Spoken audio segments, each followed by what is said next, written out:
साथीहरू, आज रातिको प्रार्थनामा हामी तपाईलाई स्वागत गर्दछौं र आज म तपाईहरुसँग सम्बन्ध रिलेशनशिपको बारेमा कुरा गर्न चाहन्छु।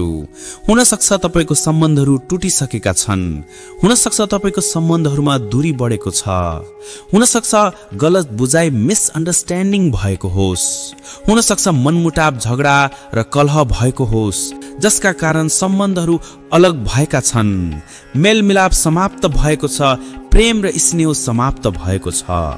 त्यसैले आज साँझ म तपाईलाई उत्साहित गर्न चाहन्छु कि परमेश्वरले तपाईको पारिवारिक सम्बन्धहरूलाई फेरि एक गर्नुहुनेछ।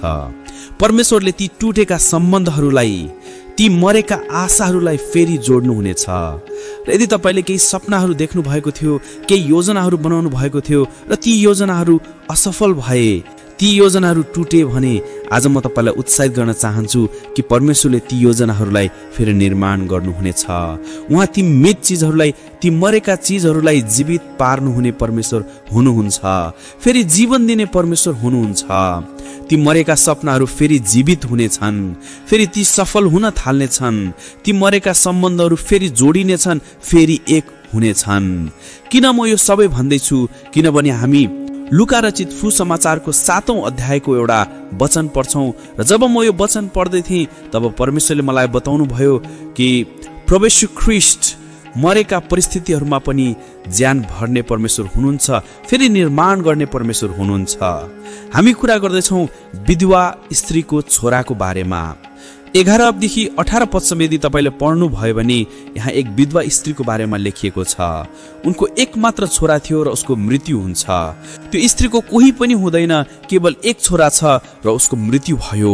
सबैजना त्यहाँ आएका छन्, शोक मनाइदैछ र सबैले उसको शव यात्रा बोकेर लगिरहेका छन्। त्यही बेला येशूको आगमन हुन्छ र येशूले जब त्यो स्त्रीलाई देख्नुहुन्छ, उसको रोदनलाई देख्नुहुन्छ, तब येशूलाई त्यसमाथि दया आउँछ।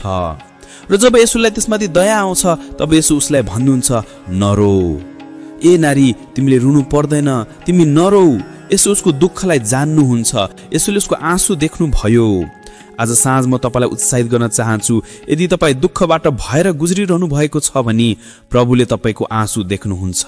उहाँलाई सबै कुरा थाहा छ र उहाँ तपाईलाई भन्नुहुन्छ, नरो, म तिम्रो परिस्थिति बदलिदिनेछु, तिमीले रुनु पर्दैन।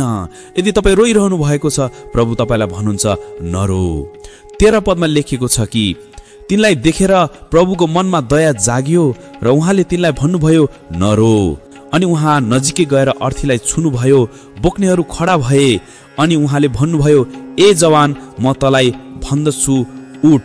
तब त्यो मरेको मानिस उठ्यो र बोल्न लाग्यो। अनि उहाँले उसलाई त्यसकी आमाको हातमा सुम्पिदिनु भयो।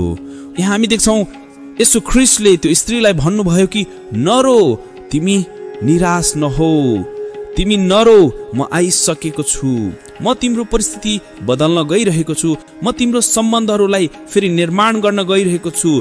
र त्यो मृत शरीर, त्यो मरेको शरीर जसलाई तपाईँ सायद गाड्न वा जलाउनको लागि लैजाँदै हुनुहुन्थ्यो, येशू ख्रीष्टले त्यसलाई छुनुभयो र जसै येशूले त्यसलाई छुनुभयो त्यो जीवित भयो। येशूले भन्नुभयो कि जवान उठ, र ऊ उठ्यो, ऊ जीवित भयो, ऊ बोल्न लाग्यो र येशूले त्यो छोरालाई उसकी आमाको हातमा सुम्पिदिनु भयो। त्यो स्त्रीको दुःख आनन्दमा बदलियो। ती सम्बन्धहरू जुन टुटेका थिए फेरि जोडिए। परमेश्वरले त्यो सम्बन्धलाई फेरि बनाइदिनु भयो। उसको संसार जुन भत्केको थियो, टुटेको थियो, दुःखहरूको पहाड त्यो स्त्रीमाथि आएको थियो, तर परमेश्वरले त्यही दुःखलाई आनन्दमा बदलिदिनु भयो।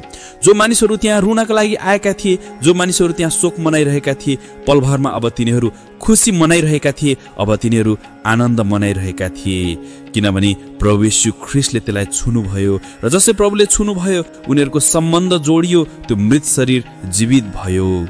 आज साँझ म तपाईलाई उत्साहित गर्न चाहन्छु, प्रभुले तपाईको ती मृत सम्बन्धहरूलाई फेरि जोड्नुहुनेछ। प्रभुले तपाईको ती सम्बन्धहरूलाई जुन टुटिसकेका छन्, भत्किएका छन्, पुनर्स्थापित रिस्टोर गर्नुहुनेछ। प्रभुले तपाईको सपनाहरूलाई जुन टुटिसकेका छन्, भत्किएका छन्, फेरि बनाउनुहुनेछ। उहाँले तिनीहरूलाई सफल पार्नुहुनेछ। त्यसैले बिल्कुलै निराश नहुन्, बिल्कुलै दुखी नहौ, परेशान नहौ, प्रभुमा भरोसा राख। उहाँले तपाईको लागि काम गर्नुहुनेछ, अचम्मका कामहरू गर्नुहुनेछ। तपाईको सोच र तपाईको समझभन्दा पर प्रभुले तपाईको लागि गर्नुहुनेछ। बस उहाँको नजिकमा बसिरहनुहोस्। ती टुटेका सम्बन्धहरू जोडिनेछन्, त्यो मनमुटाव दूर हुनेछ, त्यो झगडा हट्नेछ। ती सपनाहरू जुन तपाईले सजाउनु भएको थियो र टुटिसकेका छन् फेरि बन्न थाल्नेछन्। ती योजनाहरू जुन तपाईले बनाउनु भएको थियो असफल भएका थिए फेरि परमेश्वरले तिनीलाई बनाउनु हुनेछ, सफल पार्नु हुनेछ। त्यसैले बिल्कुलै निराश नहुनुहोस्, नरो। प्रभुले तपाईको दुःखलाई आनन्दमा बदल्नु हुनेछ। सो प्रभुले तपाईलाई वचनद्वारा प्रशस्त आशिष दिनुभएको होस्। हल्लुया। हामी परमेश्वरलाई धन्यवाद दिन्छौँ। साँच्चै तपाईहरु सबैजना परमेश्वरको वचन सुनेर उत्साहित हुनुभएको छ। आउनुहोस् मिलेर हामी परमेश्वरको सामु गएर उहाँसँग प्रार्थना गरौँ। धन्यवाद गर्छौं जीवित अनुग्रहकारी दयालु पिता। हामी तपाईको आदर सम्मान र प्रशंसा गर्छौं यस सुन्दर पलको लागि। धन्यवाद गर्छौं परमेश्वर, तपाईले हामीलाई यो सुन्दर पल दिनुभयो प्रभु। हामी तपाईको महिमा प्रशंसा र सम्मान गर्छौं। येशू हामी घटौं, तपाई बढ्नुहोस् प्रभु। तपाईको राज्य बढोस् प्रभु, तपाईका कार्यहरू बढुन् प्रभु। र विशेष गरी तपाईको उपस्थितिको लागि धन्यवाद, तपाईको पवित्र आत्माको लागि धन्यवाद प्रभु। धन्यवाद परमेश्वर। प्रभुजी यस समय प्रभु तपाईको उपस्थिति हामी सबैसँग छ। हरेक व्यक्ति जो हामीसँग यो प्रार्थनामा जोडिएका छन्, उनीहरूको परिवार, उनीहरूको बच्चाहरूसँग खुदा तपाईको उपस्थिति छ, तपाईको पवित्र उपस्थिति छ प्रभु। म धन्यवाद गर्छु प्रभु। यदि कुनै पनि यस्तो कुरा छ जसले तपाईको मानिसहरूलाई प्रार्थनाबाट टाढा लगिरहेको छ, कुनै पनि यस्तो कुरा छ जसले उनीहरूको मनलाई व्याकुल गरिरहेको छ, कुनै पनि यस्तो कुरा छ प्रभु जसले उनीहरूको जीवनमा गडबडी र डिस्टर्बेन्स पैदा गरिरहेको छ, यही क्षण येशूको नाउँमा आज्ञा गर्छौं, जा यही क्षण यिनीहरूलाई छोडेर प्रभु उनीहरूको ध्यान सिर्फ र सिर्फ तपाईतिर होस्। प्रभु हामी धन्यवाद गर्छौं पिता, तपाईले हाम्रो उद्धार गर्नुभयो। धन्यवाद तपाईले हामीलाई प्रेम गर्नुभयो। धन्यवाद तपाई हाम्रो साथमा रहनुभयो प्रभु। धन्यवाद गर्छौं प्रभु, तपाईले हामी सबैलाई असीम प्रेम गर्नुभयो र हामीलाई जे जति दिनुभएको छ त्यो हाम्रो जीवनको लागि प्रभु धेरै नै अद्भुत छ, किनकि त्यो तपाईको तर्फबाट दिएको छ प्रभु। मेरो खुदा, यदि प्रभु आज दिनभरिमा कुनै पनि यस्तो काम भएको छ जुन तपाईको दृष्टिमा गलत छ, तपाईको नजरमा गलत छ, म प्रार्थना गर्छु प्रभु तपाई क्षमा गर्नुहोस् प्रभु, तपाई माफ गर्नुहोस् परमेश्वर पिता। म धन्यवाद गर्छु। साँच्चै हामी घटौं र तपाईँ बढ्नुहोस् परमेश्वर पिता। र प्रभुजी जब तपाईले आफ्ना छोराछोरीहरूलाई मन परिवर्तनको मौका दिनुभएको छ खुदावन, आफ्ना पापहरूबाट फर्केर सही मार्गमा हिँड्ने मौका खुदा म प्रार्थना गर्छु खुदावन, यही क्षण परमेश्वर पिता हरेकको जीवन परिवर्तन होस्, हरेकको हृदय परिवर्तित होस् प्रभु। उनीहरू बदलिउन् प्रभु र खुदावन उनीहरू तपाईको महिमा गर्न थालुन् प्रभु। म धन्यवाद गर्छु पिता। साँच्चै तपाईले भन्नुभयो पूर्वबाट पश्चिम जति टाढा छ त्यति नै टाढा मैले तेरो पापहरूलाई गरिदिएँ। म धन्यवाद गर्छु परमेश्वर पिता, तपाईले माफ गर्नुभयो, तपाईले मौका दिनुभयो। आजको साँझमा खुदा तपाईका मानिसहरूको लागि मौका छ परमेश्वर पिता। चाहे प्रभु उनीहरूका गुनाहहरू जतिसुकै गाढा रातो किन नहोस्, तपाईँ उनीहरूलाई हिउँ जस्तै सेतो पार्न सामर्थ्य राख्नुहुन्छ प्रभु। Thank you Jesus. यो सबै यस कारण प्रभु किनकि तपाईँ धर्मी हुनुहुन्छ र तपाईँ आफ्नो धार्मिकताको वस्त्रलाई प्रभु आफ्ना मानिसहरूलाई लगाइदिनुहुन्छ प्रभु। खुदामा प्रार्थना गर्छौँ आजको साँझमा मेरो प्रभुजी, जब तपाईको वचनबाट हामी उत्साहित भयौँ, तपाईको वचनबाट तपाईले प्रेरित मोटिभेट गर्नुभयो, म प्रार्थना गर्छु पिता साँच्चै मेरो प्रभुजी तपाईँ पुनस्थापित गर्ने परमेश्वर हुनुहुन्छ, तपाईँ दया गर्ने, तपाईँ कृपा गर्ने परमेश्वर हुनुहुन्छ प्रभु। जसरी प्रभु हामीले त्यो विधवा स्त्रीको विषयमा देख्यौँ प्रभु, जसको छोरा मरेको थियो प्रभु, तपाईले दयाको दृष्टिले उसलाई हेर्नुभयो खुदा र तपाईले उसको छोरालाई जीवित गर्नुभयो परमेश्वर प्रभु। साँच्चै तपाईले उसको परिवारलाई पुनस्थापित गर्नुभयो प्रभु।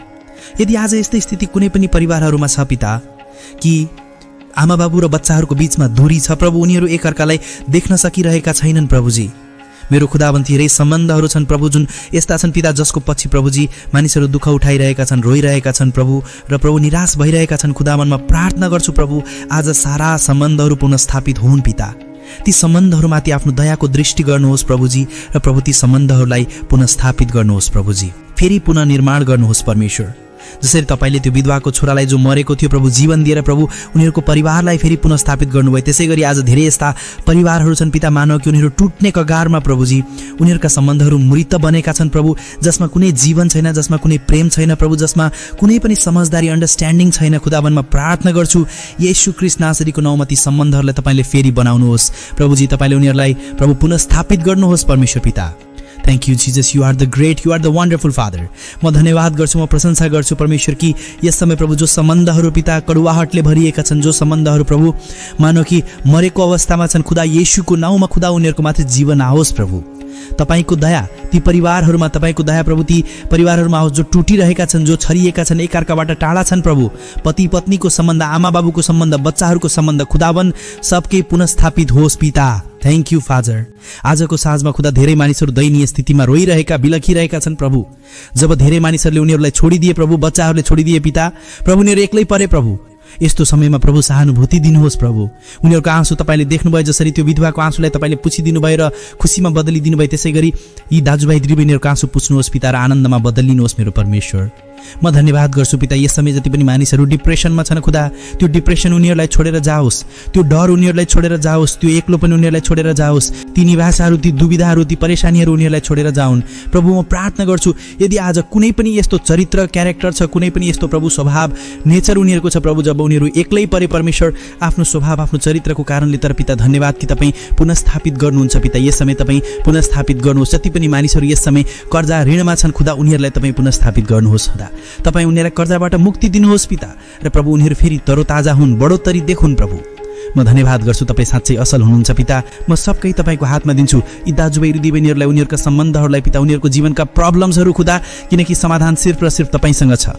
यस समय प्रभु जति पनि कुराहरू उनीहरूको माथि प्रभु प्रभुता गरिरहेका छन्, ती अन्धकारका कुराहरू, त्यो कर्जा, त्यो डिप्रेसन, त्यो चिन्ता, एङ्जाइटी, त्यो डर, ती खराब सपनाहरू, त्यो क्लेश, त्यो हर प्रकारको नकारात्मक विचार, त्यो हर प्रकारको मृत्युको हरेक गलत कुराहरू येशूको नाउँले आज्ञा गर्छौँ उनीहरूको जीवनबाट जाओ।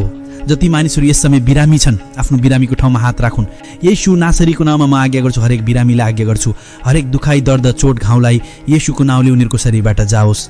बिरामी उनीहरूको शरीरबाट, उनीहरूको भित्री अङ्गहरूबाट, उनीहरूको हड्डीहरूबाट, मांसपेशीहरूबाट निकलेर जाओस् येशूको नाउँमा खुदा। उनीहरूको मुटु निको होस्, फोक्सो निको होस्, प्यानक्रियाज, किडनी, कलेजो निको होस् येशूको नाउँले। रगतसँग सम्बन्धित जो बिमारीहरू छन्, छालासँग सम्बन्धित जो बिमारीहरू छन्, हर्मोन जो असन्तुलित, डिसब्यालेन्स छन्, पिसिओडीको जो समस्या छ, येशूको नाउँले चली जाओस् खुदा। आँखाहरू खुलुन्, कानहरू खुलुन् प्रभु, येशूको नाउँले बोल्ने सामर्थ्य उनीहरूको शरीरमा आओस् प्रभु, हिडडुल गर्ने सामर्थ्य उनीहरूका शरीरमा आओस् खुदा।